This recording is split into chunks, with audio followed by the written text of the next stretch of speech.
एखादा स्मार्टफोन वर्षभर न पुसता किंवा जुन्या फाईल्स डिलीट न करता वापरण्याची कल्पना करा. किंवा कोणतेही सॉफ्टवेअर अपडेट न करता वापरला तर काय होईल? तो साहजिकच हँग होईल, म्हणजे स्लो होईल. हो ना, तो स्लो होईल आणि शेवटी क्रॅश होईल. नक्कीच. आता गंमत बघा, हजारो वर्षांपूर्वी आपल्या भारतीय ऋषीमुनींना आणि अभ्यासकांना हे अचूक समजलं होतं की केवळ यंत्रांनाच नाही तर मानवी शरीर, मानवी मन आणि संपूर्ण समाजाला दरवर्षी एका महाकाय सिस्टम रिबूटची गरज असते. बरोबर. आणि या संपूर्ण यंत्रणेला नव्याने रिफ्रेश करण्यासाठी डिझाईन केलेला हाच तो अवाढव्य सॉफ्टवेअर अपडेट ज्याला आपण गुढीपाडवा म्हणतो. अतिशय सुंदर उपमा आहे ही. द डीप डाईव्हच्या आजच्या या सत्रात आपण अशा एका स्रोताचा वेध घेणार आहोत जो या सणाकडे पाहण्याचा दृष्टिकोनच कायमचा बदलून टाकेल. हो, आणि आज आपण जो स्रोत वापरतोय हो, विद्यावाचस्पती विद्यानंद यांच्या धर्मशास्त्राप्रमाणे गुढीपाडव्याचे महत्त्व या अभ्यासपूर्ण लेखनातून आपण आज हे उलगडणार आहोत.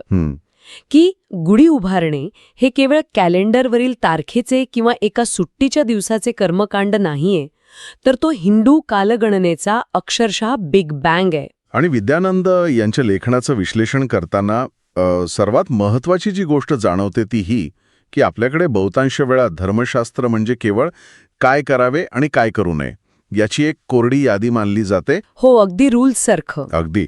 पण या स्रोतांच्या खोलात गेल्यावर हे स्पष्ट होतं की या प्रत्येक परंपरेमागे एक अत्यंत प्रगत असं विज्ञान, मानसशास्त्र आणि एक अतिशय व्यापक असा का दडलेला आहे. म्हणजे तो वाय. हो, तो वाय. हा का समजून घेतला तरच आपण या परंपरेचा खरा आत्मा समजू शकतो. चला तर मग थेट या काच्या शोधाला सुरुवात करूया. नक्कीच. सगळ्यात आधी मला सांगा, वर्षाचा आरंभ करण्यासाठी हाच विशिष्ट दिवस का निवडला गेला? म्हणजे चैत्र शुद्ध प्रतिपदाच का? विद्यानंद यांचे संदर्भ वाचताना मला जो ब्रह्मांड निर्मितीचा उल्लेख सापडला तो खरोखरच एखाद्या बिग बँग थेलीसारखा वाटतो. ही बिग बँगची उपमा खरंच खूप विचार करायला लावणारी आहे. म्हणजे विद्यानंद यांनी ब्रह्मपुराण आणि इतर अनेक स्मृती ग्रंथांचे जे विश्लेषण केले आहे, अच्छा, त्यानुसार प्रत्यक्ष ब्रह्मदेवाने या सृष्टीच्या निर्मितीला याच दिवशी म्हणजेच चैत्रशुद्ध प्रतिपदेच्या क्षणी सुरुवात केली. अरे वा.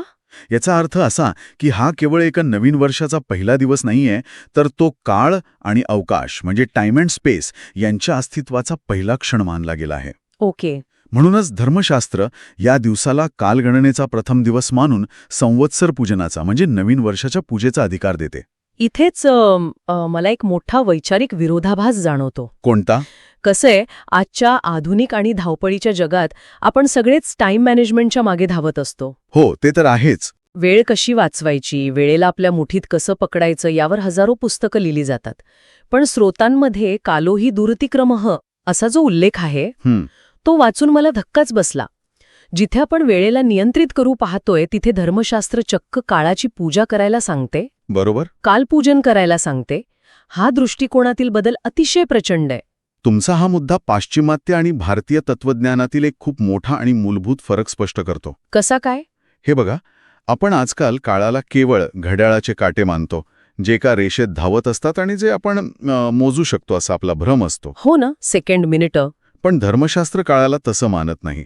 कालोही दूरतिक्रमः याचा अर्थ काळ हा सर्वांवर अधिराज्य गाजवणारा परमाधिष्ठाता आहे. अच्छा. ती एक सर्वोच्च, ओलांडता न येणारी शक्ती आहे.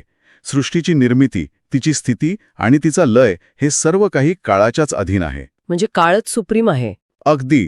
त्यामुळे संवत्सर सुरू होताना काळाची पूजा करणे म्हणजे या अफाट वैश्विक शक्तीसमोर नतमस्तक होणे आणि निसर्गातील बदलाचा अत्यंत नम्रपणे स्वीकार करणे होय. पण जर काळ ही एवढी प्रचंड, अमूर्त आणि मानवाच्या नियंत्रणाबाहेरची शक्ती असेल तर सर्वसामान्यांनी तिच्याशी जोडले कसे जायचे? म्हणजे आपण घड्याळाला किंवा एखाद्या अदृश्य संकल्पनेला तर नमस्कार करू शकत नाही. बरोबर आहे. म्हणूनच एका भौतिक प्रतीकाची गरज असावी आणि ती गरज म्हणजे प्रत्यक्ष गुढी. का? अगदी बरोबर पकडलं तुम्ही. कारण मी जेव्हा गुढीच्या विविध घटकांकडे पाहतो जसं बांबू, रेशमी वस्त्र, कडुलिंब, साखरेची गाठी. हां. मला हे सर्व एकत्र केल्यावर एखाद्या यशस्वी जीवनासाठी आवश्यक असलेल्या एका लाईफ स्टार्टर पॅकसारखंच वाटतं. स्टार्टर पॅक हा शब्द गमतीशीर असला तरी विद्यानंद यांच्या विश्लेषणातून समोर येणाऱ्या अर्थावरून मी त्याला एका एनर्जी कन्सन्ट्रेटरची उपमा देईन. Energy concentrator. हो, कारण हे केवणे जगण्यासाठी लागणाऱ्या गोष्टींचे गाठोडे नाहीये, तर ती एक विशिष्ट ऊर्जा खेचून घेणारी यंत्रणा आहे. अच्छा. यातील प्रत्येक घटकाचे जे डिकोडिंग करण्यात आले आहे ते थक्क ठरणारे आहे. जसं की उदाहरणार्थ, यासाठी लोखंडाचा किंवा इतर झाडाचा दांडा न वापरता बांबूचाच दांडा का वापरला जातो? हो, का वापरतात? कारण बांबू हा अत्यंत चिवट असतो. तो वादळात वाकतो पण सहसा मोडत नाही. अरे वा. आणि तो नेहमी ऊर्ध्व दिशेने म्हणजे वरच्या दिशेने सरळ वाढत जातो. हे मानवी आयुष्यातील अत्यंत लवचिक अशा स्थैर्याचे आणि निरंतर प्रगतीचे जिवंत प्रतीक आहे. म्हणजे आयुष्यात कितीही मोठी संकट आली तरी तग धरून राहण्याची आणि तरीही वर जाण्याची प्रेरणा बांबू देतो. अगदी. आणि त्यावर जे जरीचे किंवा रेशमी वस्त्र लावले जाते त्यामागचं शास्त्र काय आहे? रेशीम हे निसर्गातील सर्वात शुद्ध आणि मौल्यवान धाग्यांपैकी एक मानले जाते. ते केवळ समृद्धी आणि वैभवाचे द्योतक नाही, तर ते शुद्धतेचे प्रतीक आहे. आपल्या जीवनात जी काही भौतिक समृद्धी आणि यश येईल, अच्छा. ते अत्यंत शुद्ध मार्गाने आलेले असावे, असा त्यामागचा सखोल विचार आहे. खूपच सुंदर. त्यात कडुलिंब आणि आंब्याची पाने जोडली जातात, जी निसर्गातील चैतन्य, आयुष्यवृद्धी आणि आरोग्याचे प्रतिनिधित्व करतात. हो, कडुलिंबाचा तर खूप जवळचा संबंध आहे. आणि शेवटी साखरेची माळ, जी या संपूर्ण खडतर प्रवासात टिकून राहणाऱ्या आनंदाची आणि जीवनातील गोडीची आठवण करून देते. म्हणजे हे सगळं एकत्र आल्यावर एक परिपूर्ण जीवनशैली तयार होते. नक्कीच. पण या पूर्ण यंत्रणेत मला सर्वात जास्त विचार करायला लावणारा घटक म्हणजे सर्वात वर ठेवला जाणारा कलश. कलश. विद्यानंद यांच्या लेखनात धर्मशास्त्राचा संदर्भ देत या कलशाला चक्क मंगलमय ब्रह्मांड म्हटले आहे. बरोबर. जर तो कलश पूर्णत्वाचे आणि संपूर्ण सृष्टीचे प्रतीक आहे, तर तो गुढीवर उलटा का ठेवला जातो? खूप छान प्रश्न आहे. कारण आपण सहसा कोणतीही वस्तू साठवण्यासाठी उलटी ठेवतो. मग इथे कलश उलटा का? यामागे एक अतिशय सूक्ष्म आणि वैश्विक विचार आहे. धर्मशास्त्रानुसार कलश हा आतून पोकळ नसून तो वैश्विक आणि दैवी ऊर्जेने काटोकाट भरलेला आहे. अच्छा. जेव्हा आपण तो कलश गुढीच्या सर्वोच्च टोकावर उलटा ठेवतो, तेव्हा त्याचा अर्थ असा होतो की आपण ती सकारात्मक ऊर्जा तिथेच साठवून किंवा अडकवून ठेवत नाही आहोत. ओके. उलटा कलश हे दर्शवतो की त्या मंगलमय ब्रह्मांडातील संपूर्ण सकारात्मक ऊर्जा, तो कृपाशीर्वाद आपल्या घरावर, आपल्या जीवनावर एका अखंड प्रवाहासारखा ओतला जात आहे. थांबा, म्हणजे तो उलटा कलश हे काही एखादे भांडे नाही, नाही, तर ते एक फनेल किंवा एक प्रकारचा अँटेना आहे. अगदी तसंच. आपण चक्क आपल्या गॅलरीत किंवा अंगणात एक असा अँटेना उभा करत आहोत, जो ब्रह्मांडाची ऊर्जा पकडून ती थेट आपल्या घरात आणि आयुष्यात प्रवाहित करतो. होय. बापरे. पुढच्या वर्षी गुढीकडे पाहताना माझा दृष्टिकोन नक्कीच पूर्णपणे बदललेला असेल. पण ही वैश्विक ऊर्जा घरात प्रवाहित होणे ठीक आहे. माणसाला प्रत्यक्ष शारीरिक ऊर्जेची आणि आरोग्याचीही गरज असतेच. नक्कीच. आणि इथेच मला विद्यानंद यांच्या विश्लेषणातील सर्वात आश्चर्यकारक भाग वाटतो. थांबा, मला हे नीट समजून घेऊ द्या. सांगा. तुम्ही असं म्हणताय की आपल्या पूर्वजांनी एकाच विशिष्ट दिवशी वैश्विक नवीन वर्ष, शरीराचा बायोलॉजिकल डिटॉक्स आणि 2 मोठे ऐतिहासिक लष्करी विजय, हे सगळं एकाच तारखेवर लेअर करून ठेवलंय. हा केवळ योगायोग असू शकतो की यामागे काही जाणीवपूर्वक केलेलं डिझाईन आहे? नाही, हा कोणताही योगायोग नाहीये. भारतीय धर्मशास्त्राच्या सर्वांगीण आणि इंटिग्रेटेड विचारसरणीचा हा सर्वोच्च नमुना आहे. अच्छा. आपण आधी त्या बायोलॉजिकल डिटॉक्सबद्दल बोलूया. हो, कारण ते कडुलिंबाचं रहस्य मला जाणून घ्यायचंय. हो, कारण इतिहास आणि सार्वजनिक आरोग्य म्हणजे पब्लिक हेल्थ यांची अशी सांगड जगाच्या पाठीवर क्वचितच पाहायला मिळते. खरंच आहे. चैत्र महिन्यापासून वसंत ऋतूचे आगमन होते. हा काळ हिवाळा संपून उन्हाळ्याची चाहूल लागण्याचा म्हणजेच ऋतू बदलाचा काळ असतो. हो, पण या बदलत्या ऋतूत शरीर नक्की कसं रिॲक्ट करतं आणि तिथे कडुलिंबच का येतो? मला यामागचे कसे आणि का समजून घ्यायचे आहे, कारण कोणीही आनंदाने कडुलिंब खात नाही. अगदी बरोबर. आणि त्याचं उत्तर आयुर्वेदाच्या यंत्रणेत दडलेलं आहे. हे बघा, हिवाळ्याच्या कडाक्याच्या थंडीमुळे आपल्या शरीरात कफ दोष साठलेला असतो. अच्छा, कफ. तो जणू शरीरात गोठलेल्या अवस्थेत असतो आणि जेव्हा वसंत ऋतूची उष्णता वाढू लागते तेव्हा शरीरातील हा गोठलेला कफ वितळायला सुरुवात होते. ओहो. हा वितळलेला कफ शरीराच्या विविध स्रोतांमध्ये पसरतो आणि त्यामुळे पचनसंस्था बिघडणे, सर्दी खोकला किंवा इतर आजार बळावण्याची शक्यता सर्वाधिक असते. म्हणजे ऋतू बदलताना आपण जे आजारी पडतो ते यामुळे. बरोबर. अशा वेळी कडुलिंबाचा कडू रस संजीवनीसारखं काम करतो. पण कडुलिंबच का? कारण कडुलिंब हा केवळ कडू नसून तो गुणधर्माने ॲस्ट्रेंजेंट म्हणजे तुरट आणि शोषून घेणारा असतो. तो या अतिरिक्त वितळलेल्या कफाला कोरडा करतो. अरे वा. शिवाय तो आपल्या लिव्हरला म्हणजे यकृताला अत्यंत प्रभावीपणे उत्तेजित करून रक्ताची शुद्धी करतो आणि शरीरातील विषारी घटक बाहेर फेकून देतो. म्हणजे हे एक प्रकारचे अत्यंत हुशार असे स्टेल्थ पब्लिक हेल्थ इनिशिएटिव्ह आहे. नक्कीच. म्हणजे एक छुपी सार्वजनिक आरोग्य मोहीम. कडू औषध घ्यायला कोणीच तयार नसतं. हो ना. मग संपूर्ण समाजाने एकत्र येऊन हा डिटॉक्स कसा करावा?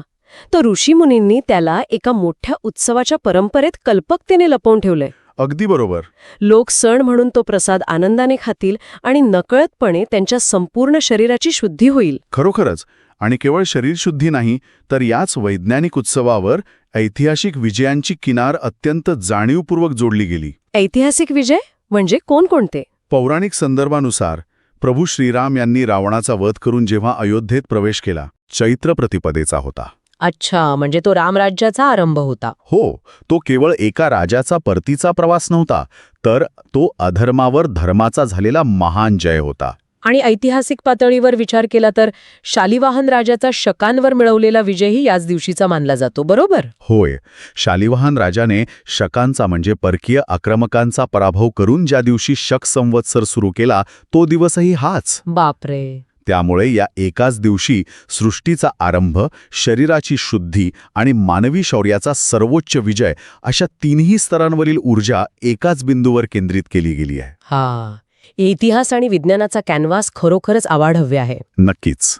पण आता मला या चर्चेचा प्रवाह एका व्यक्तीच्या म्हणजे माझ्या स्वतःच्या पातळीवर आणायचा आहे. सांगा.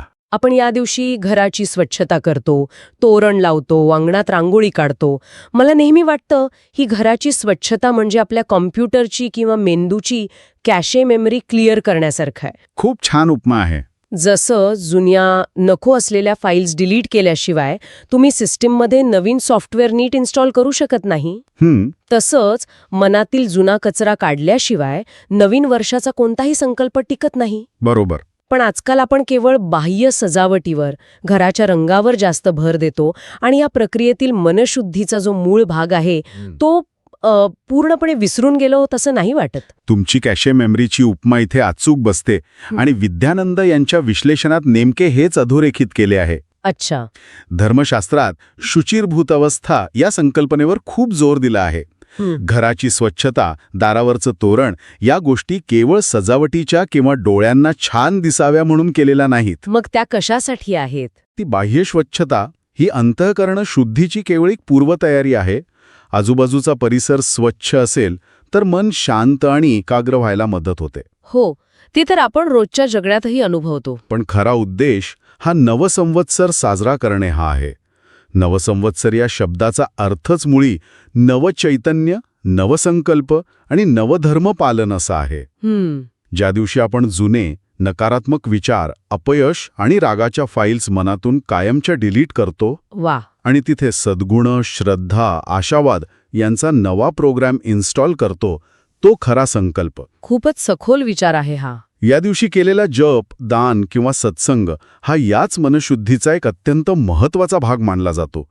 गुढीपाडव्याचा खरा आत्मा हा बाह्य उत्सवात नसून अंतर्मनातील दिव्यता जागृत करण्यात आहे. म्हणजे बाह्य सजावट ही केवळ मेंदूला एक सिग्नल देण्यासाठी आहे की आता सिस्टीम रिबूट होत आहे. अगदी. पण खरा रिबूट हा आतमध्ये व्हायला हवा. आजच्या या संपूर्ण चर्चेतून आपण काय पाहिलं? गुढीपाडवा हा केवळ कॅलेंडरवरील एक नवीन रकाना नाहीये. नाहीच मुळी. एक असा दिवस आहे जिथे आपण विश्वाच्या निर्मितीचा बिग बँग साजरा करतो, गुढीच्या रूपाने वैश्विक ऊर्जा खेचून घेणारा एक कॉस्मिक अँटेना उभारतो. कडुलिंबाच्या माध्यमातून शरीरातील साठवलेला कफ डिटॉक्स करतो, ऐतिहासिक विजयांची प्रेरणा घेतो आणि मनाची कॅशे मेमरी क्लिअर करून नवीन आध्यात्मिक संकल्प करतो. बरोबर. अशा प्रकारचा बहुआयामी आणि मानवी अस्तित्वाचा सर्वांगीण विचार करणारा उत्सव जगाच्या पाठीवर इतरत्र कुठेही मिळणे कठीण आहे. खऱ्या अर्थाने हे शास्त्र आपल्याला एकच मोठी शिकवण देते की मानवी जीवन हे निसर्गापासून, ब्रह्मांडापासून किंवा समाजापासून वेगळं नाही. या सर्वांसोबत एकरूप होऊन एका लयीत कसे जगावे आणि सतत प्रगती कशी करावी हे गुढीपाडवा आपल्याला शिकवतो. आणि याच अप्रतिम आणि सखोल विश्लेषणाच्या शेवटी विद्यानंद यांच्या लेखनातील एका सूत्रावरून माझ्या मनात एक अतिशय वेगळा विचार आलाय, ज्यावर आपण सर्वांनी नक्कीच मनन करायला हवंय. नक्कीच सांगा. आपण पाहिलं की गुढी हे विजयाचे, आशावादाचे आणि अधर्मावरील धर्माच्या विजयाचे प्रतीक आहे. आपण दरवर्षी ऐतिहासिक विजयाचा उत्सव म्हणून मोठ्या डौलाने गुढी उभारतो. हो. पण जरा विचार करा, जर गुढी उभारणे हे विजयाचे प्रतीक असेल, तर पुढच्या वेळी ती उभारताना आपण केवळ भूतकाळातील शूरवीरांच्या विजयाचा विचार का करायचा? या नवीन वर्षात स्वतःच्या दारात ती विजयाची गुढी उभारण्याचा खरा अधिकार मिळवण्यासाठी मला स्वतःच्या आत डोकावून पाहणे गरजेचे आहे. बरोबर. माझ्या आतील असा कोणता अधर्म आहे, मग तो माझा आळस असेल, माझी नकारात्मकता असेल, माझा अहंकार असेल किंवा एखादी न सुटणारी जुनी वाईट सवय असेल, ज्यावर मला यावर्षी विजय मिळवणे गरजेचे आहे. जोपर्यंत आपण आपल्या आतल्या या रावणाचा, या आतील शत्रूचा पराभव करत नाही, तोपर्यंत ती बाह्य गुढी खऱ्या अर्थाने विजयी कशी ठरेल?